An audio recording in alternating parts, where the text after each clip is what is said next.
Thanks to modern medical technology and healthy lifestyles, and quite frankly, Viagra and the drugs like it, people can maintain healthy, vibrant sex lives all the way. That's Dr. Laura Berman talking about how sex is healthy right up until the end. Hi, everyone. I'm Andy Asher with BloomerBoomer.com. Now, Dr. Berman is a world-renowned sex and relationship therapist, a regular on radio and television, and a New York Times best-selling author, and counseled hundreds of couples over the years. She's also connected to the School of Medicine at Northwestern University in Chicago. Now, she tells me a lot of the couples who come to see her are definitely older, 50 plus, like you and me.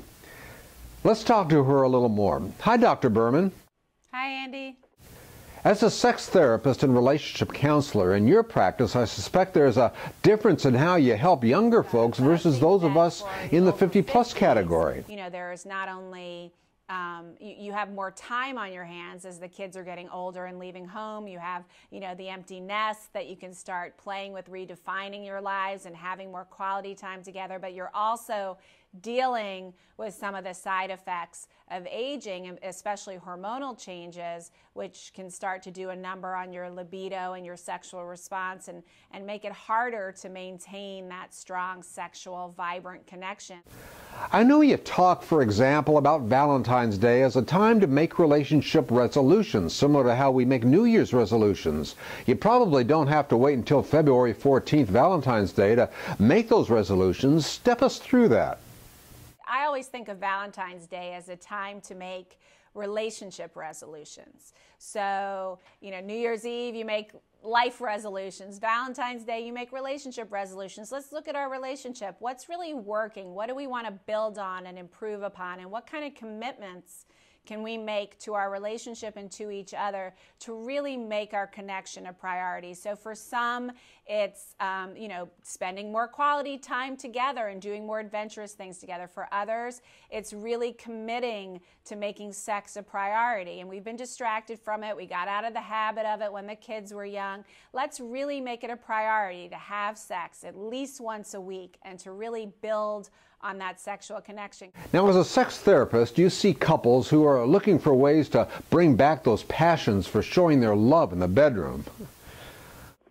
Absolutely. And it doesn't take a lot. I mean, you don't have to be cuckoo crazy, like really getting out of your comfort zone, although, if you want to, that's certainly allowed. But I think also just doing something simple, go to your local drugstore, walk through the intimacy aisle, pick up some KY Yours and Mine couples lubricant or some other product that's just fun and different and something you've never tried before, not too racy, but fun and playful, and pushing you a little bit out of your normal routine, playing with fantasies, talking to your partner, not during the moment of sex, but during another time. And, as you're making those relationship resolutions, committing to kind of creating more spontaneity and excitement in your sex life, what are some fantasies that each of us have always wanted to act out together, and which ones can we agree on that we both like to do? And let's put them on little pieces of paper in a box or a jar, and once a month or once every couple of weeks, pull one out to just kind of mix things up and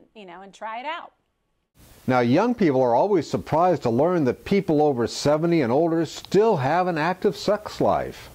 Absolutely. Thanks to modern medical technology and healthy lifestyles and quite frankly, Viagra and the drugs like it, people can maintain healthy, vibrant sex lives all the way through their lives, all the way until the end. And in fact, it's really good for your health. It helps prevent heart disease, depression, increases circulation, supports your immune system.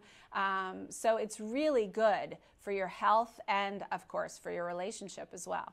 Okay, we've been talking about sex a lot, but remind us about the importance of intimacy in our life. It's so important because it is something that we kind of take for granted. And when it's working in a relationship, it's just a little, a small part of the larger working relationship. But when that connection is not there, it can really fray the fibers of your connection. And what I think that, if we're talking about heterosexual relationships, what women don't understand about men is the emotional closeness that we get through kissing, cuddling, talking, sharing, spending quality time together. Men get to that same feeling through the physical act of sex. And women are in large part inspired to be sexual when they feel that emotional connection. So it's very easy to get into this negative, what I call the sex romance stalemate. So what women have to know is that if you want more of that romance and connection, having more sex will definitely deliver that and inject that into your relationship. And men need to know that if you want more sex, if you invest separate from sex in spending quality time and connecting with her, and especially kissing and cuddling without it being a preamble to sex every time, because that's one of the biggest complaints I get from women, that the only time they really get made out with or kissed is when he's trying to get something started or when it's part of foreplay.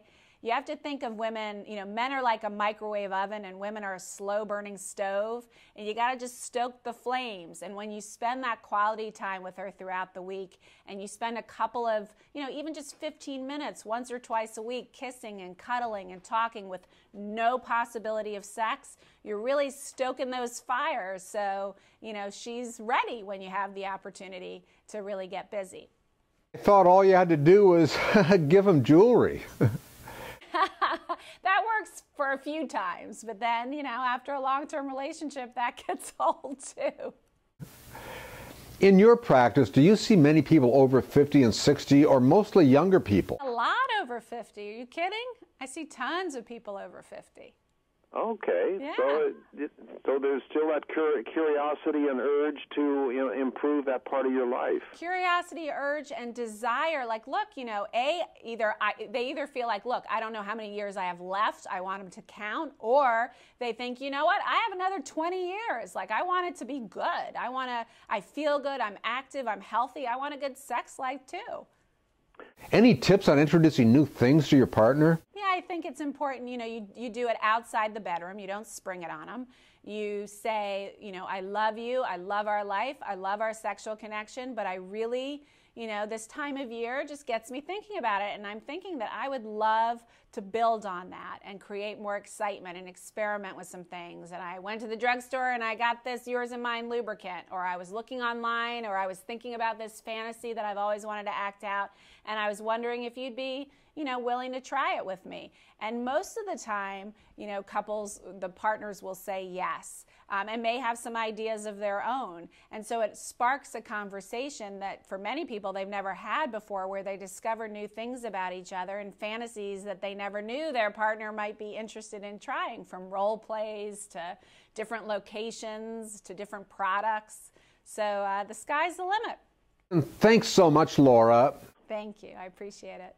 Again, we've been speaking to Dr. Laura Berman. You can learn more about her at laurabermanphd.com. And guess who she is sponsored by? The makers of KY Jelly, of course. You can find them at k-y.com.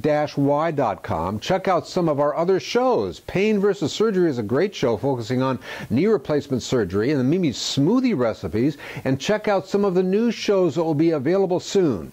Thanks for joining us here at bloomerboomer.com. Bye-bye.